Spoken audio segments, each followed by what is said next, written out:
So in college, I was a government major, which means I had to write a lot of papers.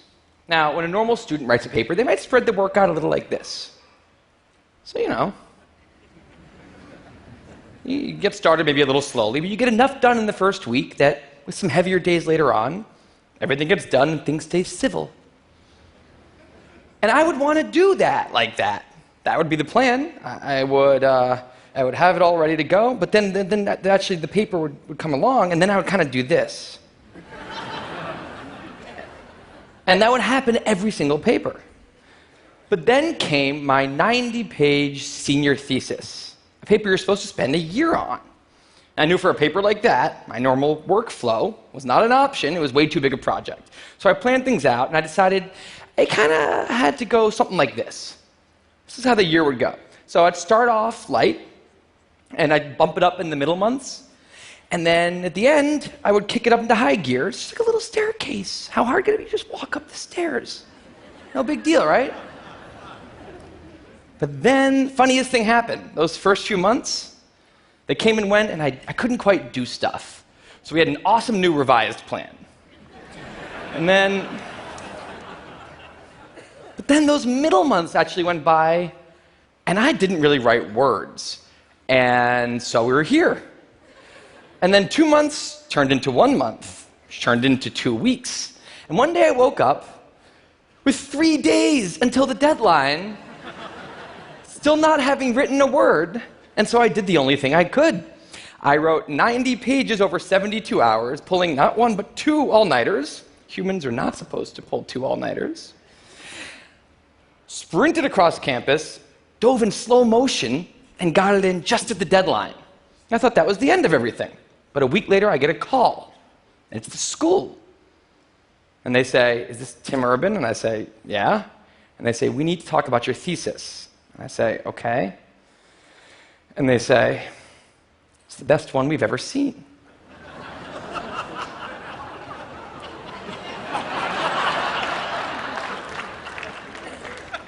That did not happen. It was a very, very bad thesis.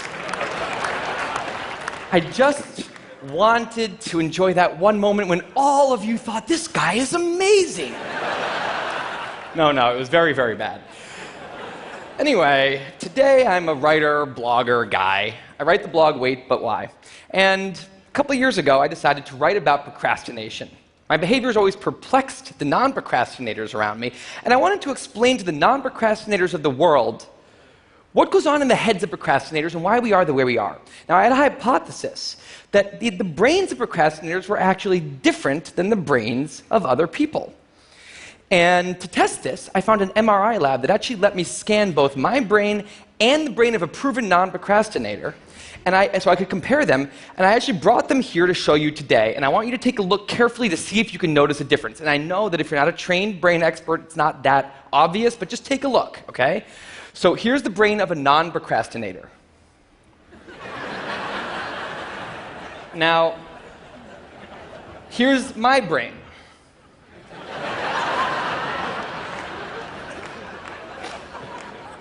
There is a difference. Both brains have a rational decision maker in them, but the procrastinator's brain also has an instant gratification monkey. Now, what does this mean for the procrastinator? Well, it means everything's fine until this happens. So the rational decision maker will make the rational decision to do something productive, but the monkey doesn't like that plan. So he actually takes the wheel, and he says, "Actually, let's read the entire Wikipedia page of the Nancy Kerrigan-Tanya Harding scandal, because I just remembered that happened. Then we're going to go over to the fridge. We're going to see if there's anything new in there since 10 minutes ago. After that, we're going to go on a YouTube spiral that starts with videos of Richard Feynman talking about magnets and ends much, much later with us watching interviews with Justin Bieber's mom. All of that's going to take a while, so we're not going to really have room on the schedule for any work today. Sorry. Now, what is going on here? The instant gratification monkey does not seem like a guy you want behind the wheel. He lives entirely in the present moment. He has no memory of the past, no knowledge of the future, and he only cares about two things: easy and fun. Now, in the animal world, that works fine. If you're a dog and you spend your whole life doing nothing other than easy and fun things, you're a huge success. And to the monkey, humans are just another animal species. He has to keep well slept, well fed, and propagating into the next generation, which in tribal times might have worked okay. But if you haven't noticed, now we're not in tribal times. We're in an advanced civilization, and the monkey does not know what that is, which is why we have another guy in our brain, the rational decision maker, who gives us the ability to do things no other animal can do. We can visualize the future. We can see the big picture. We can make long-term plans. And he wants to take all of that into account. And he wants to just have us do whatever makes sense to be doing right now. Now, sometimes it makes sense to be doing things that are easy and fun, like when you're having dinner or going to bed or enjoying well-earned leisure time. That's why there's an overlap. Sometimes they agree. But other times, it makes much more sense to be doing things that are harder and less pleasant for the sake of the big picture, and that's when we have a conflict.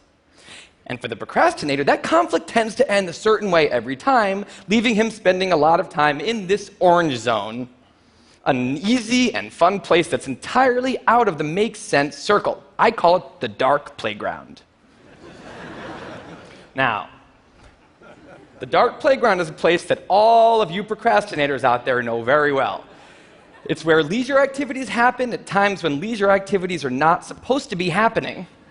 The fun you have in the dark playground isn't actually fun because it's completely unearned, and the air is filled with guilt, dread, anxiety, self-hatred, all those good procrastinator feelings. And the question is, in this situation, with the monkey behind the wheel, how does the procrastinator ever get himself over here to this blue zone? A less pleasant place, but where really important things happen. Well, turns out that the procrastinator has a guardian angel, someone who's always looking down on him and watching over him in his darkest moments, someone called the panic monster.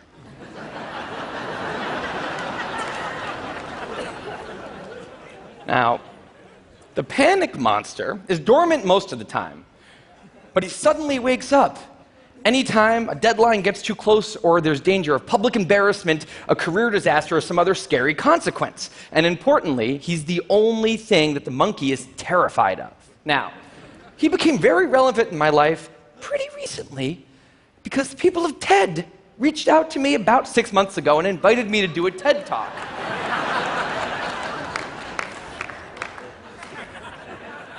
Now, of course, I said yes. It's always been a dream of mine to have done a TED Talk in the past.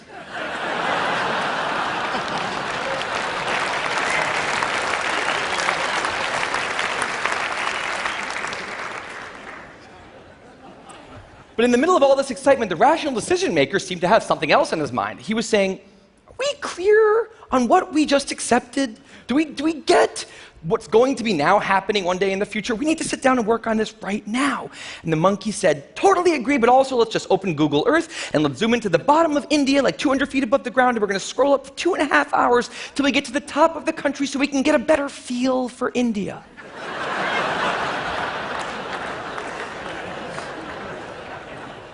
So that's what we did that day.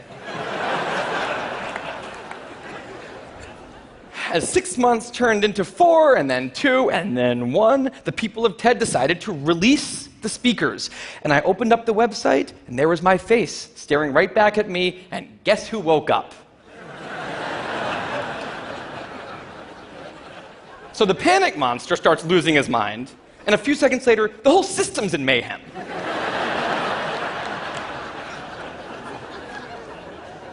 And the monkey, who, remember, he's terrified of the panic monster, boom, he's up the tree.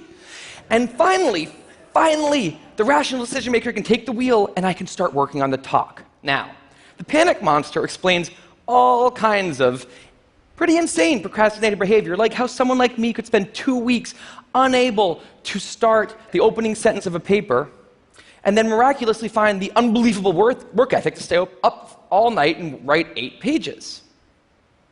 And this entire situation with the 3 characters, this is the procrastinator's system. It's not pretty, but in the end, it works.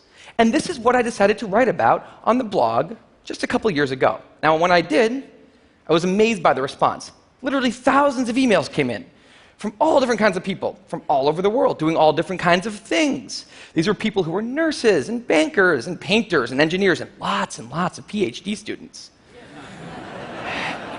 And they were all writing saying the same thing. I have this problem too. But what struck me was the contrast between the light tone of the post and the heaviness of these emails. These people were writing with intense frustration about what procrastination had done to their lives, about what this monkey had done to them. And I thought about this, and I said, well, if the procrastinator system works, then what's going on? Why are all these people in such a dark place? Well, it turns out that there's two kinds of procrastination. Everything I've talked about today, the examples I've given, they all have deadlines. And when there's deadlines, the effects of procrastination are contained to the short term because the panic monster gets involved. But there's a second kind of procrastination that happens in situations when there is no deadline. So if you want to have a career where you want to be a self-starter, something in the arts, something entrepreneurial, there's no deadlines on those things at first because nothing's happening at first, not until you've gone out and done the hard work to get some momentum, to get things going. There's also all kinds of important things outside of your career that don't involve any deadlines, like seeing your family or exercising and taking care of your health, working on your relationship, or getting out of a relationship that isn't working. Now, if the procrastinator's only mechanism of doing these hard things is the panic monster, that's a problem because in all of these non-deadline situations, the panic monster doesn't show up. He has nothing to wake up for. So the effects of procrastination, they're not contained. They just extend outward forever. And it's this long-term kind of procrastination that's much less visible and much less talked about than the funnier, short-term, deadline-based kind. It's usually suffered quietly and privately, and it can be the source of a huge amount of long-term unhappiness and regrets. And I thought, that's why these people are emailing, and that's why they're in such a bad place. It's not that they're cramming for some project. It's that long-term procrastination has made them feel like a spectator at times in their own lives. The frustration was not that they couldn't achieve their dreams, it's that they weren't even able to start chasing them. So I read these emails and I had a little bit of an epiphany that I don't think non-procrastinators exist. That's right, I think all of you are procrastinators. Now, you might not all be a mess, like some of us, and some of you may have a healthy relationship with deadlines. But remember, the monkey's sneakiest trick is when the deadlines aren't there. Now, I want to show you one last thing. I call this a life calendar. That's one box for every week of a 90-year life. That's not that many boxes, especially since we've already used a bunch of those. So I think we need to all take a long, hard look at that calendar. And we need to think about what we're really procrastinating on, because everyone is procrastinating on something in life. We need to stay aware of the instant gratification monkey. That's a job for all of us. And because there's not that many boxes on there, it's a job that should probably start today. Well, maybe not today, but sometime soon. Thank you.